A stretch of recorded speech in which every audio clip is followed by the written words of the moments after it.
Fear is a creative answer, response to a very difficult question. Whatever question, the more difficult is the question, the harder it is, the more creative is our answer.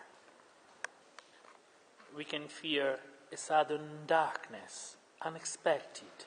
We can fear images that we don't understand or we don't accept. We can fear weirdness, oddity, bizarreness.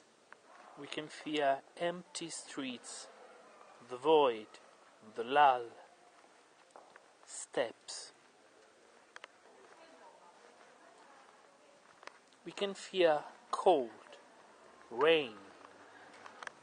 I could be afraid of getting old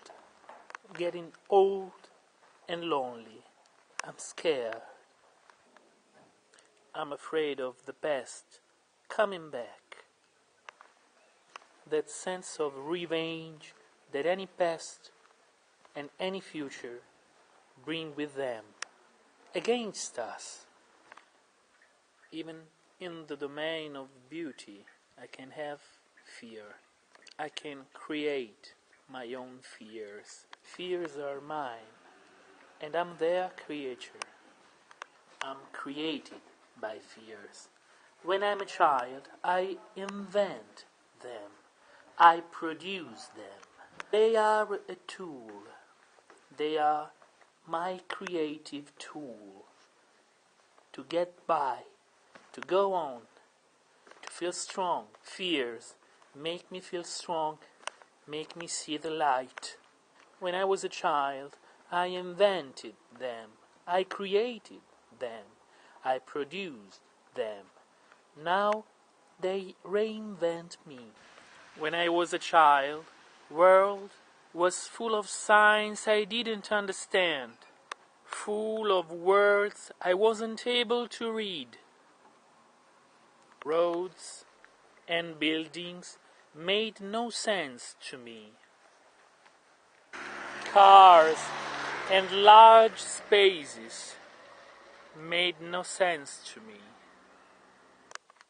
I didn't understand why a baby animal like I was had to live in houses. I didn't understand flowers and smells and tastes. I didn't understand hospitals and churches.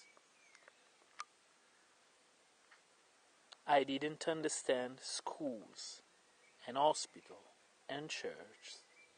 I didn't understand writings on the wall and pains and sufferings and woes. I created fears to give sense to my world. To this world I didn't understand. Human labor had no sense to me. I invented and played games in order to give sense to labor. Now, as a man, I'm a grown-up child.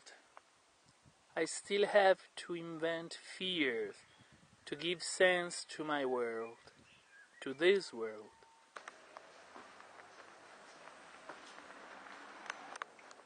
Why is there clouds and not the sun? Two difficult questions to answer. Why am I here? And now, always was, and always will be,